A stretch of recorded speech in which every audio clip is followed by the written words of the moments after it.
পিনাকি দাদা চেষ্টা করলো এই আন্দোলনকে সাজানো আন্দোলন বলার জন্য, করছে কিনা?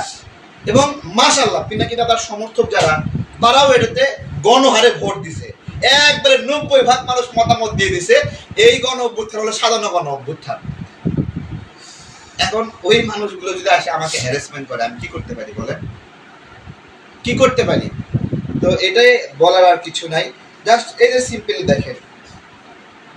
দেখেন আমাদের এই একক আন্দোলন আজকে একটা এই যে প্রবাসীদের জন্য মাত্র 3 জন মিলে আন্দোলন করছে, 3 জন মিলে। ইরাক প্রবাসীরা ওই কোয়ারেন্টাইন ফি দিতে পারে না, বুঝছেন? আমরা কি করলাম? আন্দোলন করলাম, 3 জনের আন্দোলন, জায়গায় জায়গায় গেলাম। যে গরিব, ইরাক হলো সবচেয়ে গরিব মানে একটা অর্থনৈতিক সোর্স প্রবাসীদের জন্য, ওইখানে প্রবাসীদের জন্য 40,000 টাকা 50,000 টাকা দেওয়া লাগে কোয়ারেন্টাইনের ফি।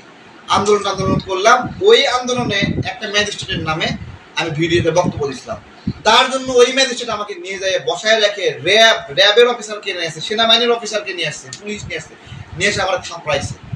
থাপড়ায় পরের দিন আবার গেছি, থাপ্পড় খাইও আবার গেছি প্রবাসী কল্যাণ কর্মসংস্থান মন্ত্রণালয়ে, যাইয়ে বলছি না এই কোয়ারেন্টাইন ফি বাতিল করতেই হবে, এটা আমাকে মারছেন ঠিক আছে কিন্তু বাতিল করতে হবে। ওই দিন আমার সাথে মিটিং বসে বলছে তারেকের এই মানে বিষয়টা ঠিক আমরা খেয়াল করে নিই, আমাকে হাত ধরে সরি বইলা ওই দিন কোয়ারেন্টাইন ফি বাতিল করছে। মালয়েশিয়াতে 70,000 টাকা 40,000 টাকা 48,000 টাকা কোয়ারেন্টাইন ফি লাগতো, কাউকে আন্দোলনের জন্য পায়নি। করোনার মধ্যে কেউ বের হচ্ছিল? শেষে একলাসউদ্দিন ভাই আমাদের সম্মানিত বিজ্ঞ আইনজীবী স্যার, ওনাকে বললাম স্যার মালয়েশিয়া প্রবাসীদের এরকম বিপদ, কিছু একটা করেন, আন্দোলন তো করতে পারতেছে না, নিষেধ আন্দোলন করা করোনার মধ্যে। উনি আমাকে নিয়ে কোর্টে দাঁড়ালেন, সেই 48,000 টাকা কোয়ারেন্টাইন ফি হয়ে গেল 8,000 টাকা। এখন ইলিয়াস ভাই এই যে অসম্মানিত করলেন, বিকাশুর রহমান তারেকের আম পার্টি থেকে সবাই বের হয়ে যাচ্ছে না, আপনি খুব চেষ্টা করতেছেন আমাদের এই লোকগুলোকে ভাগায় নেওয়ার জন্য। রাজনৈতিক দল করবেন আমার এই লোকগুলোকে নিয়ে গিয়ে, উদ্দেশ্য কি? মতের মিল হচ্ছে না, এই জন্য মিসগাইড করে নিয়ে যাবেন। এইটা কোনো সভ্যতা যে কোনো একটা দলের রাজনৈতিক দলের কেন্দ্রীয় গ্রুপে কি হচ্ছে ইলিয়াস দেশের বাইরে থেকে সেগুলো দেখবে? এটা কি সভ্যতা নাকি? এটা কি রাজনৈতিক শিষ্টাচার যে এই গ্রুপে কে কি মেসেজ দিল সেগুলো নিয়ে পোস্ট দেওয়া? এটা কি রাজনৈতিক শিষ্টাচার? আমার দলে আমি কাকে চিঠি দিলাম না দিলাম সেটা দলের সদস্যদেরকে ব্যবহার করে বলেন নিজেদেরকে কতটুকু মানে উগ্র বানাইছেন আপনারা, কতটুকু বর্বর বানাইছেন, একটু নিজেদেরকে প্রশ্ন করেন। আপনারা তো থুতু দিয়ে মাটিতে ফেলছেন, থুতু সেই থুতু চাইটা খাইতেছেন। এই 2 দিন আগে আসিফ মাহমুদের সমালোচনা করলেন, আবার গতকালকে আসিফ মাহমুদের প্রশংসা করতেছেন। নিজেদের ক্যারেক্টারগুলো একটু বিশ্লেষণ করেন যে আপনাদের ঠিক 7 দিন আগের অবস্থান কি, এখনের অবস্থান কি।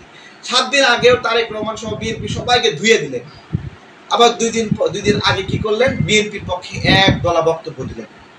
কেন বক্তব্য ঘুরছে? কেন স্ট্যান্ডার্ড এক জায়গায় থাকছে না? কেন বাজারে কাটতে পারছেন না? এই তো আপনারা ভিডিও করে খান, ভিডিও করেন, সাংবাদিকতা সবাই করে। এই যে সামনে জার্নালিস্ট ভাইরা সবাই সাংবাদিকতা করেন। সাংবাদিকতা আর আপনাদের কন্টেন্ট ক্রিয়েশন এক জিনিস না। আপনারা যেই সাংবাদিক ভাইরা আছেন, ব্লগিং করেন, কন্টেন্ট করেন, সমাজে বিভিন্ন কিছু ঘটে সেগুলো নিয়ে আপনারা ব্লগিং করেন, ভিডিও করেন। এগুলোর মধ্যে ইলিয়াস পিনাকির ব্লগিং আলাদা। কি আলাদা? তারা কোনো ইস্যু না থাকলেও এমন একটা রঙিন করে থাম্বনেল বানাবে, মানে দেখেন অদ্ভুত একটা প্রশ্ন, সালাউদ্দিন সাহেব লুঙ্গি পরে কেন শিলংয়ে? মানে বাপ রে বাপ, কঠিন প্রশ্ন করতে পিনাকি দাদা। হ্যাঁ মানে লুঙ্গি পরে থাকবে না কি পরে থাকবে?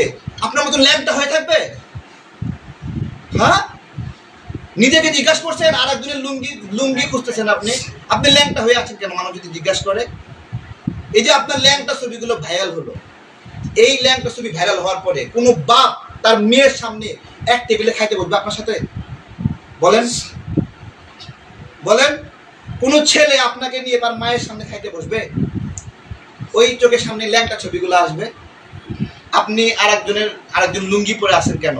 এই যে প্রতিদিন ভিডিও করার যে তাগাদা, যে একটা করে ভিডিও বানাইতে হবে, ইনকাম করতে হবে, ব্লগিং করতে হবে, এগুলো থেকে বের হয়ে আসে। আপনাদের এই চাহিদা মেটানোর সক্ষমতা আমাদের নাই ভাই। হ্যাঁ আপনাদের এই ক্ষুধা মেটানোর সক্ষমতা বাংলাদেশের নাগরিকদের নাই। আপনারা যে চেষ্টাটা করতেছেন যে আপনারা ডক্টর ইউনূসকে গ্রিপে রাখবেন, যতক্ষণ পর্যন্ত গ্রিপে আসে না ততক্ষণ পর্যন্ত গালিগালাজ করছে।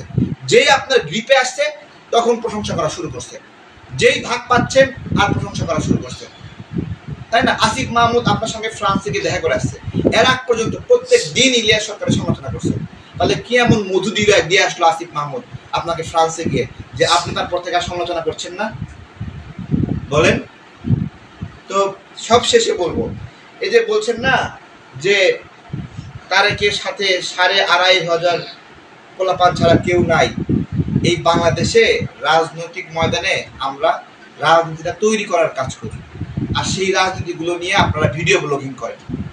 এই যে আমি 2 জন নিয়ে মাইকিং করলাম, সীমান্তে নাগরিক হত্যা, শুনুন শুনুন বাংলাদেশের নাগরিক শুনুন, আমাদের সীমান্তে 2 জন নাগরিক হত্যা করা হয়েছে। এই ভিডিও কাইটা সাইটে বিভিন্নভাবে ভিডিও আপনারা বানাইছেন। রাজনীতি আমরা তৈরি করি।